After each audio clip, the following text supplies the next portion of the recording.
যে আওয়ামী লীগের কাউন্সিলে প্রধানমন্ত্রী সভানেত্রী নির্বাচিত হন নির্বাচনের মাধ্যমে বা ভোটের মাধ্যমে। সেটা কি আমাদের দেশের নির্বাচনের মতো আগের রাতে হয় কিনা, রাতের ভোটে হয় কিনা, অথবা মৃত মানুষের ভোটে হয় কিনা একটু ক্লিয়ার করবেন।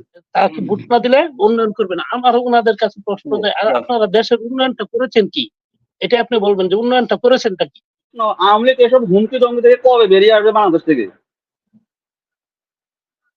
জি, ধন্যবাদ। ধন্যবাদ আপনার সংক্ষিপ্ত প্রশ্নের জন্য। আজহারুল ইসলাম, জনাব আজহারুল ইসলাম, আনমিউট করে প্রশ্ন করেন। আসসালামু আলাইকুম ওয়া রাহমাতুল্লাহ। অনেক ধন্যবাদ সুযোগ দেওয়ার জন্য। আমি প্রথমেই স্মরণ করছি যে আওয়ামী লীগের দুজন সম্মানিত নেতা উপস্থিত আছেন। তাদের মধ্যে কতটা পার্থক্য সেটা লক্ষ্য করলাম যে একজন আওয়ামী লীগ নেতা হয়েও সত্যকে সত্য হিসেবে স্বীকার করছেন, আর একজন তার ধারে কাছে গেলেন না। তো মানুষ তো আশরাফুল মাখলুকাত হিসেবে আল্লাহ সৃষ্টি করেছেন, অন্তত নৈতিক একটা অবস্থান না থাকলে সে তো মোরাল বিং, সে মানুষ হিসাবে তাকে পরিচয় দেওয়া কঠিন হয়ে পড়ে। তো আর একটা বিষয় হলো যে আবুল কালাম আজাদ সাহেবের কাছে আমার প্রশ্ন, যে উনি ইতিমধ্যে বলেছেন যে বিএনপি স্বাধীনতা বিরোধী দল। তো ওনার কাছে আমার প্রশ্ন যে আপনাদের সরকারের মন্ত্রণালয় প্রথম ধাপে যে রাজাকারের 10,000 তালিকা প্রকাশ করেছে, তার মধ্যে 8,040 জন হলো আওয়ামী লীগের। তাহলে রাজাকারের দল বলতে তো আওয়ামী লীগ কি বোঝায়? আর খেতাবধারী মুক্তিযোদ্ধা যতগুলো আছে তার মধ্যে একজনও বর্তমানে আওয়ামী লীগের সাথে নেই 700-র মধ্যে। তো উনি কি করে বিএনপি কে স্বাধীনতা বিরোধী বলেন? তো সেটা নৈতিক স্খলন ছাড়া অন্য কিছু না, বা অসত্য বলা ছাড়া অন্য কিছু কিনা, এটা জবাব দিবেন। আর সত্য কথা বলার জন্য ধন্যবাদ জানিয়েছি। আবার একটা প্রশ্ন ওনার কাছে রাখি যে বিচারের কথা, মানে যারা এরকম করছে তাদের সম্পর্কে প্রাইম মিনিস্টার ব্যবস্থা নেবেন, এটা সকালের প্রত্যাশা।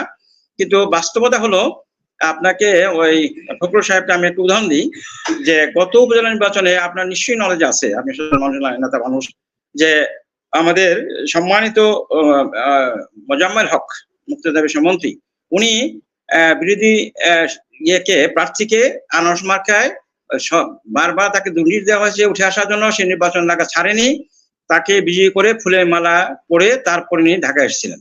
তো কোনো ব্যবস্থা নেওয়া হয়নি।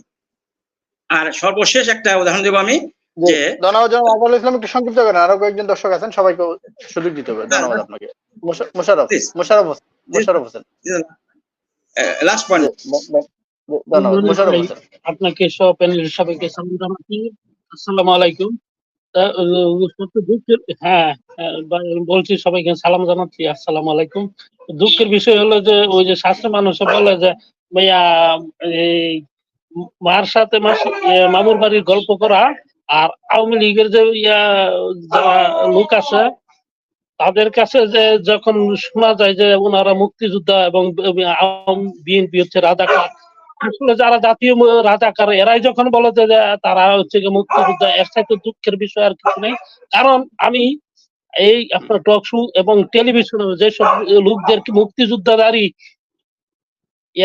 এই যারা তাদেরকে দেখেছি, আমার কাছে মনে হয় যে মুক্তিযুদ্ধে যে যতদিন হয়েছে তাদের বয়সও প্রায় ততদিন হয়েছে। ওই লোকগুলো কিভাবে মুক্তিযোদ্ধা হয়েছে এটা আমাদের বোধগম্য নয়। এই কারণে ওই যে রাজাকারের তালিকা এবং এই মুক্তিযোদ্ধার যে তালিকাটা করেছিল, প্রশ্ন থাকলে বলেন, বিষয়ের উপর প্রশ্ন থাকলে বলেন, মুক্তিযুদ্ধ নিয়ে আমরা আলোচনা করতেছি না, বিষয়ের উপর প্রশ্ন থাকলে। হ্যাঁ, বিষয়ের উপরে রাখতেছি। আমার ভোট আমি দিব যাকে খুশি তাকে দিব। অতীতে যে সাথে যে নির্বাচনটা করেছে ওইটা আপনার ঢালাও ভাবে তো করেছে, যে যেখানে তাদের ইচ্ছে হয়েছে সেখানে তারা প্রার্থীদেরকে জিতিয়ে নিয়েছে। কিন্তু বর্তমানে যে পরিস্থিতি, দুই একটা যে নির্বাচন আছে এইগুলোতে আপনার মানে ফ্রি এবং ফেয়ার নির্বাচন অবশ্যই করবে। এখানে এই কারণে প্রার্থীদের এই সমস্যাটা যে হুমকি দামকি দেওয়া হচ্ছে যে তাকে ভোট না দিলে উন্নয়ন করবে না। আমার ওনাদের কাছে প্রশ্ন যে আপনারা দেশের উন্নয়নটা করেছেন কি, এটা আপনি বলবেন যে উন্নয়নটা করেছেনটা কি। ধন্যবাদ। জি, ধন্যবাদ। মাসুম দেওয়ান। ধন্যবাদ মনির ভাই। জি, আপনি সহ আমাদের প্রিয় মনিরুজ্জামান ভাই, হীরা ভাই, আবুল কালাম আজাদ ভাই এবং প্রিন্স ভাই সহ সবাইকে সালাম, আসসালামু আলাইকুম। মনির ভাই, বাংলাদেশ আওয়ামী লীগ BAL এই দলের মানে আজকে আমি একটাই পুঁজি, সেটা হলো স্বাধীনতা। আমাদের এই স্বাধীনতাই তাদের পুঁজি। এটাকে মনে করেন কত রকম ভাবে মানে কত রকম ভাবে তারা ধুয়ে খেয়ে এই স্বাধীনতা চেতনার ব্যবসা বাণিজ্য করে তারা এই রাষ্ট্রটি চালায়। যাই হোক, আমি প্রশ্ন আকারে শুধু আবুল কালাম আজাদ ভাই এবং প্রিন্স ভাইয়ের কাছে প্রশ্ন রাখি, ভাই এই যে সামনে উপজেলা ইলেকশন নির্বাচন, এই নির্বাচনে বিএনপি আসছে না, জামাত আসছে না, বিরোধী মতে যারা আছে তারা কেউ আসছে না, এবং আপনার এই আওয়ামী লীগের যে তৈরি গৃহপালিত দল জাতীয় পার্টি এরাও আসতে ভয় করছে, আসতে চাচ্ছে না, আসবেও না আমার মনে হয়। মাসুম ভাই আমি একটু শেয়ার করি, আসছে তো আপনি আসছে না এটা কিভাবে বলবেন? না ভাই, না দলীয় প্রতীক তো সেখানে নেই। আপনার মতো দায়হার বিএনপি তো কেউ সবাই করে না। মাসুম ভাই আমি জানি আপনাকে, আমি ব্যক্তিগতভাবে আপনাকে চিনি, আপনার মতো তো সবাই না, সবাই আসবে, ইলেকশন করবে, আপনি দেখবেন পার্টিসিপেট করবে। আচ্ছা প্রিন্স ভাই আমি বলি আমাদের সময় বলি ভাই, তারপর আপনি উত্তর দেন। প্রশ্ন আপনাদেরকে করছি, উত্তর আপনারাই দিয়েন, অনুরোধ। তো আমি যেটা বলতে চাই সেটা হলো যে আপনাদের দলের লোকজন আসছে এবং তারা ইলেকশন করছে ভাই, তো তারপরও কেন তো হানাহানি, মারামারি, কাটাকাটি? ভাই জাতি কি শিখছে ভাই? আপনাদের কাছে আমার প্রশ্ন, এই যে আজকে বিএনপি জামাত তো এরা নাই, জাতীয় পার্টিও আসছে না, আর আপনার কথা অনুযায়ী বিএনপি যারা যাচ্ছে, বিএনপি আপনারা বলছেন এটা বিএনপি না, এটা আপনাদের তৈরি করা এক শ্রেণীর বিএনপির হয়তো মধ্যে ঘাপটি মেরে বসে থাকা, এগুলা বিএনপি বলা চলে না। ওই যে 1 কেজি চাউলের মধ্যে 2-4টা পাতান থাকে ভাই, এগুলো হলো সেই পাতান, এগুলো আমরা ধরি না।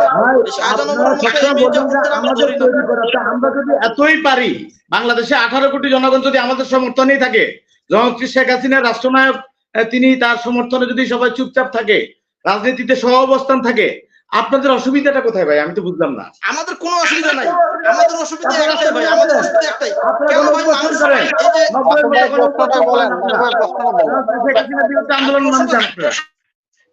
তো প্রিন্স ভাই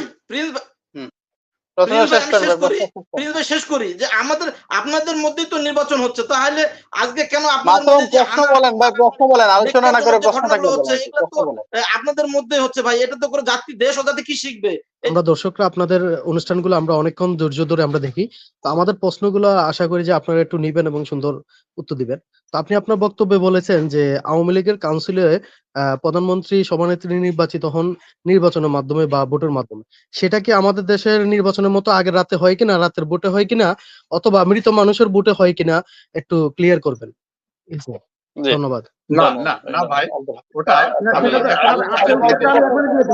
দলের কাউন্সিলের বিষয়, দলীয় বিষয়, সেটা রাষ্ট্রের কোনো বিষয় না, এবং সকল